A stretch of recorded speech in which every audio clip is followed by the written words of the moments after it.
Ahora sí, 2 Corintios capítulo 8, que es la parte donde nosotros nos quedamos. Vamos a recordar nada más unos versículos que hemos estado viendo desde el capítulo 8. Dijimos que era la parte en la que Pablo hablaba de la ofrenda. Después cambiamos a el tema de que Pablo les mencionaba las iglesias que habían dado en el norte de Grecia, y ahora las iglesias del sur, que pues es Corinto, podían compartir esta misma acción, el dar. Entonces, vamos a ver desde el versículo 9 en adelante, que es nada más un repaso. Ustedes conocen la gracia generosa de nuestro Señor Jesucristo, aunque era rico, por amor de ustedes se hizo pobre para que mediante su pobreza pudiera hacerlos ricos. Y después empezamos a hablar de la mayordomía con integridad, que vimos algunas características del dar. Dar es voluntario, contrario a lo que muchas personas piensan que debe ser obligatorio. El diezmo es cumplir con el compromiso. En algunos párrafos se menciona que la iglesia de Corinto quería dar, y Pablo le dice en este versículo, en el 11, que terminaran ese deseo. Versículo 12, pues todo lo que ellos quisieran dar, pues era bienvenido, pero el dar, nos dice aquí, es proporcionalmente a lo que cada uno tiene. Los que tienen más pueden dar más, los que tienen menos pueden dar menos. Es para que haya recursos equilibrados en la iglesia, en el cuerpo de Cristo, no que unos tengan mucho y que otros tengan poco, y eso, pues Pablo toma un ejemplo del Antiguo Testamento. La vez pasada lo que vimos es que el dar va en conjunto con confiar en los pastores. Entonces, Pablo lo que está diciendo acá es que estos pastores o estos líderes que fueron enviados para la ofrenda, pues eran personas honradas, eran personas honorables a quienes la confianza que tenían depositadas en ellos iban a honrar esa confianza, ¿sí? Entonces, por eso los enviaba Pablo, para que estas personas pudieran administrar bien la iglesia y no hubiera calumnias, no hubiera alguna persona que pudiera hablar mal de la intención de Pablo, ¿correcto? Dar se tenía que dar con responsabilidad. También vimos esto mismo, que manda a Tito, a otros 2 hermanos con ellos, que fueron nombrados por la misma iglesia como personas responsables. Y lo que Pablo quería era evitar malos entendidos. Era que tanto Tito como los hermanos que estaban ahí en la comisión, pues pudieran administrar bien el dinero y nadie pudiera pensar que ellos se clavaban estas ofrendas, ¿correcto? Y pues ahora vamos a hablar sobre el dar como expresión de amor. El versículo 24 en adelante, que es lo que vamos a ver hoy, complementa esto que Pablo les estaba diciendo a los de Corinto. Versículo 24 les dice: así que demuéstrenles su amor y pruébenles a todas las iglesias que está justificada nuestra jactancia por ustedes. Pablo lo que había hecho era hablar bien de los corintios. Recuerden que la iglesia de Corinto estaba en el sur de Grecia. Entonces, a las personas que estaban en el norte de Grecia, a las iglesias de ahí, y a otras en Asia Menor, Pablo les había dicho: oigan, tenemos unos hermanos fervientes en dar. ¿Quiénes son, Pablo? Pues son los de Corinto. Y ahora que se venía el momento en que los de Corinto tenían que cumplir eso, Pablo les dice: demuéstrenles que lo van a hacer. ¿Por qué? No porque yo les esté imponiendo, sino porque quiero que ustedes muestren ese amor. Pruébenles a todas las iglesias, Pablo les dice, que está justificada nuestra jactancia. Es decir, el hablar bien de ustedes está justificado, porque nosotros nos jactamos de que son buenos cristianos. Ustedes muestren, por favor, que son buenos cristianos. Pero aparte de eso, en el versículo 1 del capítulo 9, Pablo va a continuar con esta idea y les dice que no solamente van a dar por amor, sino van a servir como ejemplo. Versículo 9 nos dice: en realidad no necesito escribirles acerca del ministerio de ofrendar para los creyentes de Jerusalén, pues sé lo deseosos que están de ayudar, y me estuve jactando en las iglesias de Macedonia de lo que ustedes, los de Grecia, es decir, los del sur, hace un año estuvieron dispuestos a enviar una ofrenda. De hecho, fue su entusiasmo lo que fomentó que muchos de los creyentes macedonios comenzaran a dar.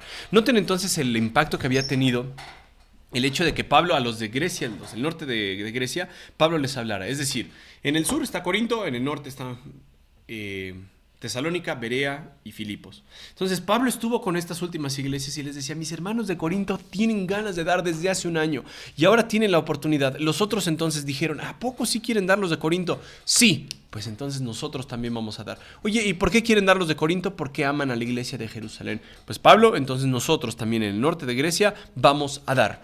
Las otras iglesias entonces tenían ejemplo y Pablo se jactaba de eso. Pablo decía: mis hermanos de Corinto de verdad son unos creyentes con ganas de dar.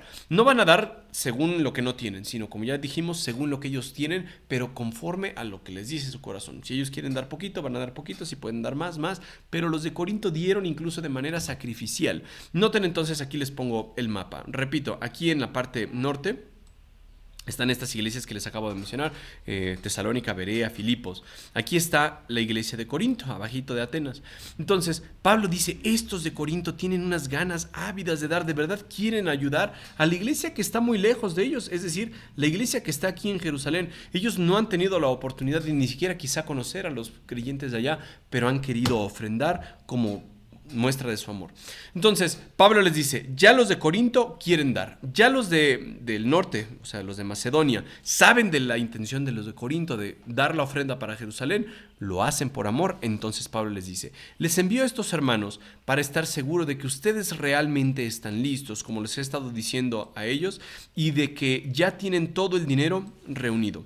No quiero estar equivocado al jactarme de ustedes. Pablo les está diciendo, yo los he presumido, he hablado tan bien de ustedes, por favor, no me decepcionen. Ustedes van a tener ya la ofrenda preparada para los hermanos de Jerusalén. Si no la tuvieran, pasaría lo del versículo 4. Sería vergonzoso para nosotros, ni hablar de la vergüenza que significaría para ustedes si algunos creyentes macedonios llegaran conmigo y encontraran que ustedes no están preparados después de todo lo que les hablé de ustedes. Entonces, Pablo sabía que estos cristianos pues querían dar, querían ofrendar para la iglesia de Jerusalén.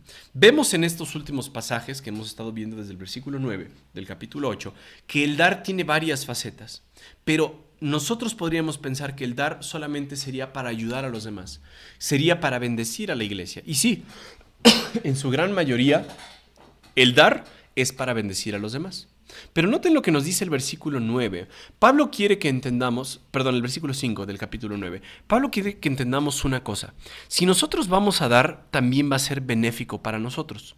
Así como el enseñar no solamente es benéfico para la persona que te escucha, sino para ti que te cultivas, que estudias, que te llenas del conocimiento. Entonces el dar también tiene un beneficio para la iglesia o para la persona que da. Dice, dar para vencer el pecado de la codicia.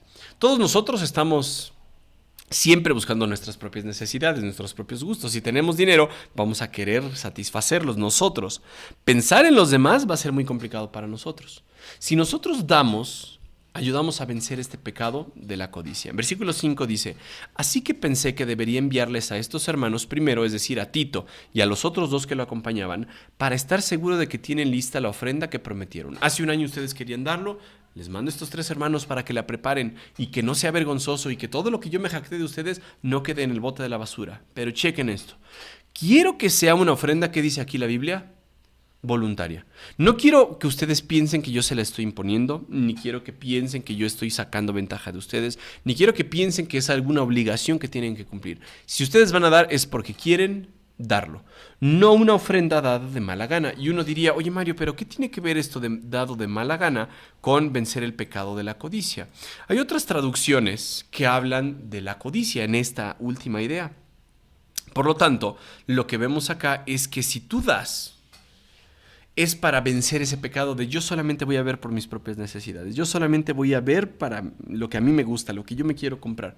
Si tú tienes dinero y quieres compartir con tus hermanos es porque dices, mis necesidades o mis gustos pueden estar en menor categoría que las necesidades de mi hermano o de mi hermana. Sí, ya sé que Dios bendice al dador alegre, que Dios es el que nos da la gracia para poder dar, que Dios nos permite dar incluso en medio de las dificultades, de la persecución, de la pobreza, que dar lo puedo de forma sacrificial, que dar refleja amor, que dar lo voy a hacer de forma responsable, pero también el dar me va a beneficiar a mí en que yo voy a bendecir a mi hermano, pero para mí significa menos codicia, es decir, menos dinero. Y vemos en la Biblia pues diferentes cosas que van en contra de lo que el mundo nos dice. El mundo nos dice, oye, tú quieres prosperar, tú quieres crecer, tú quieres volverte rico, porque todo el mundo se quiere volver rico, ¿no? Hay algunos incluso que dicen, yo le quiero demostrar a Dios que yo no me voy a corromper con el dinero, que Dios me dé la oportunidad de demostrárselo, ¿no? O sea, todo el mundo está buscando dinero. Alabas a la persona que tiene dinero. Si alguien viene que es millonario, pues hasta un lugar especialito, te ríes de sus chistes, oiga hermano, pásale para acá, pásale para allá. ¿Por qué? Porque piensas que puede dar dinero, puede darte dinero. Cuando hablamos de prosperidad, pues todos nosotros estamos hablando de lo que nos viene a la mente, ¿no? El tener más dinero. Entonces, en la Biblia se mencionan diferentes cosas en que puedes tener dinero, pero en este pasaje en específico ya se nos ha dado la pauta para poder ir a la prosperidad. Y es muy sencillo. Pablo nos estaba diciendo, los creyentes de Jerusalén tenían una cosa que era necesidad. La necesidad iba a ser suplida por la abundancia de la generosidad de ustedes. Es decir, los de Corinto que tenían ganas de dar, iban a dar en abundancia y podían suplir esta necesidad. Ya dijimos, como amor, pero también para vencer el pecado de la codicia. Ahora, si tú das en abundancia, uno pensaría, pues mientras yo más dé, menos tengo. Pero la Biblia tiene sus matemáticas de una forma diferente. La Biblia te dice, mientras tú das, mientras tú más en abundancia das a los demás, Dios más te da a ti. Es decir, tú jamás vas a poder pasar aquello que Dios te pueda dar. Entonces, si tú das 1, hay un canto que dice, tú das 1 peso, el Señor te da 2. Eso no es algo bíblico, es nada más para que rime en la canción. Dios no tiene la obligación de darte 2, pero a veces Dios no te da 2, a veces te da 10, a veces te da 100, a veces te da 1000. Varía mucho, pero a veces sí te da 50 centavos más, no sabemos. El punto aquí es que tenemos que entender que todo esto de dar, Dios lo bendice más. Entonces, Pablo quiere que los de Corinto entiendan, ok, ya por todas las razones que les dije que tiene de bueno dar, si aún así tú no das en abundancia, pues te voy a matar con este argumento. Si tú das, Dios te va a dar más. Y eso nos lleva a algunos pasajes conocidos como Dios ama al dador alegre. El que siembra poquito, cosecha poquito. El que siembra más, recoge más. Hay una película, no sé si la han visto en Amazon. Esta película es con este actor. Este actor se volvió famoso, pero después ya se inyectó muchas cosas. Bueno, no sé. Pensaba decirles el final, pero creo que luego lo manejan como spoiler. Es una película que está muy interesante porque no tiene muchos actores, no tiene unos efectos especiales brutales, pero tiene una trama interesante. En la trama, él se quiere dirigir a algún lugar, contrata a un chofer y se encuentra con este chofer. Pero se levantan, se hacen a un lado en el camino y ven de repente una piedra.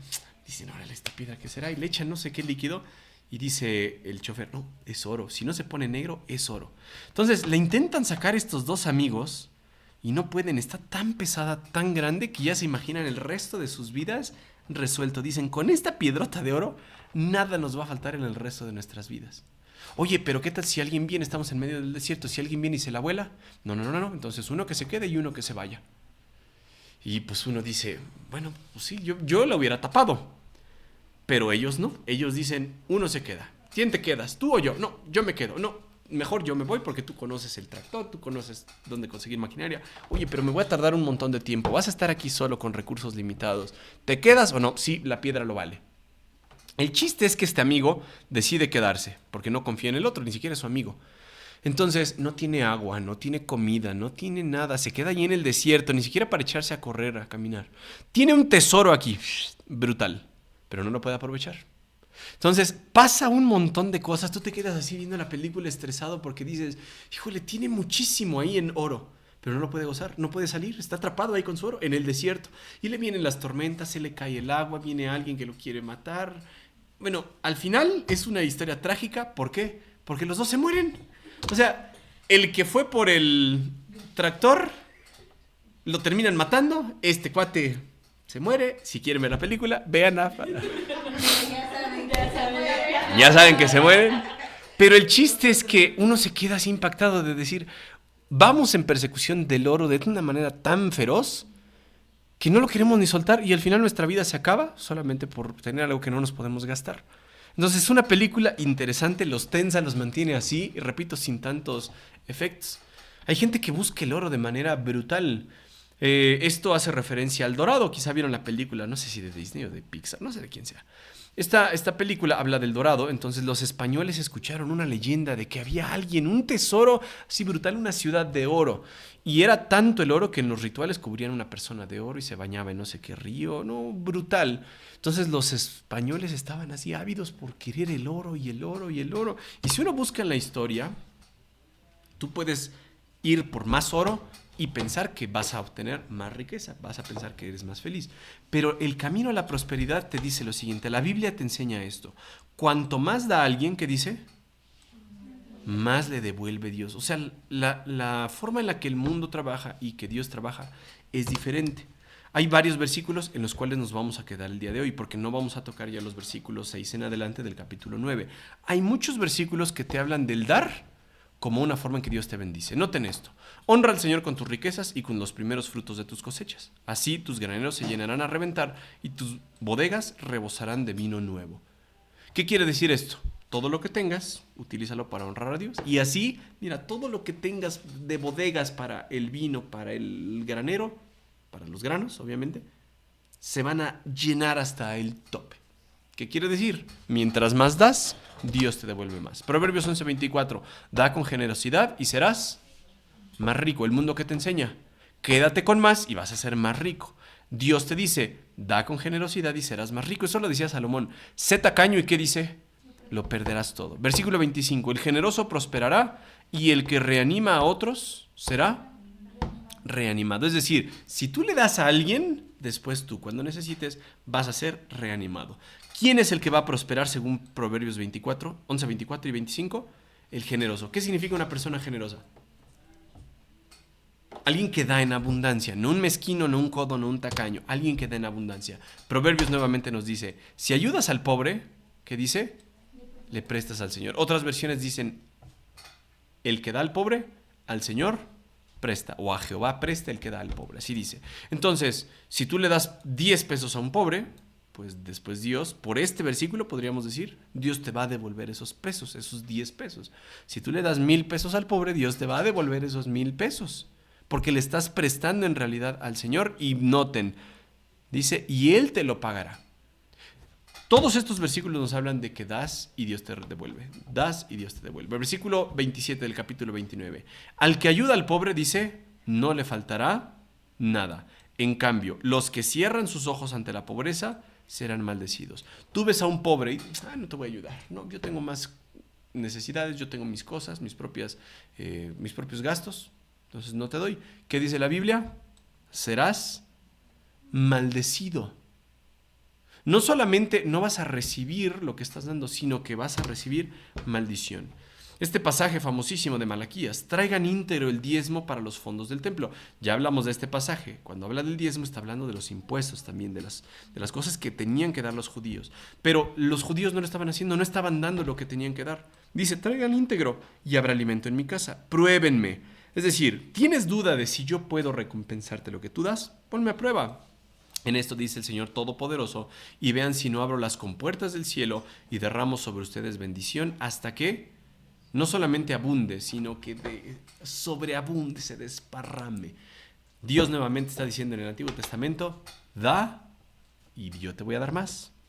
Pero en el Nuevo Testamento, ¿qué dice en Lucas 6? Den y recibirán. Este pasaje es bien conocido. Den y después, ¿qué dice la Biblia? En las matemáticas de Dios, en la dinámica de Dios, tú vas a recibir. Lo que den a otros les será devuelto por completo. ¿Ya vieron? Esto va a recordarnos lo que ya vimos en Proverbios. A Jehová da el que presta al pobre. Si tú das entonces algo apretado, sacudido para que haya lugar para más, desbordante o derramado sobre el regazo, en esos tiempos, para que tú pudieras darle algo a alguien en el mercado, pues agarraban sus ropas y hacían como una bolsa. Y entonces ahí se llevaban sus semillas, sus frutas, lo que se hubieran llevado en el mercado. Entonces, tú le das en abundancia a alguien, pues así vas a recibir. Así nos está diciendo el principio de este versículo. La cantidad que den determinará la cantidad que recibirán a cambio. Nuevamente, estos versículos que nos están diciendo, cuanto más da alguien, nos queda duda con lo que hemos visto en el capítulo 8. El dar tiene muchas características. Repetimos, lo puedes dar en medio de la pobreza, lo puedes dar cuando tengas necesidad, lo puedes dar como forma sacrificial, lo puedes dar de buena gana, lo puedes dar en abundancia. No tienes que dar una cantidad en específica, pero repito, la Biblia te dice, mientras tú des más, ¿qué va a hacer Dios? Pues más te da. Mientras tú bendigas al pobre, al hermano que no tiene, mientras tú bendigas a aquella persona que lo necesita, Dios te va a dar más. Tu dinero no se va a perder. Ahora, ¿cómo lo va a hacer? Yo no tengo idea.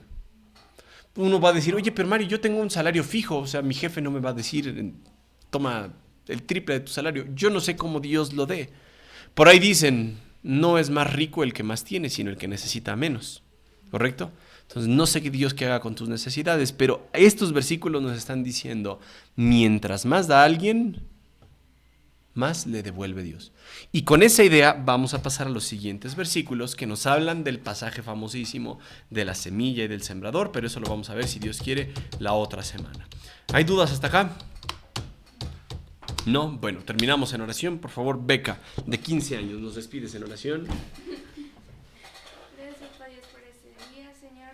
Gracias porque hoy pudimos aprender de tu palabra, Señor. Gracias porque aprendimos que dar, tú nos das más, Señor. Te pido, por favor, que bendigas, Señor, a David, que lo cuides y que Mario sepa algo de él, Señor. En el nombre de tu Hijo Jesús. Amén. Amén. Muchas gracias.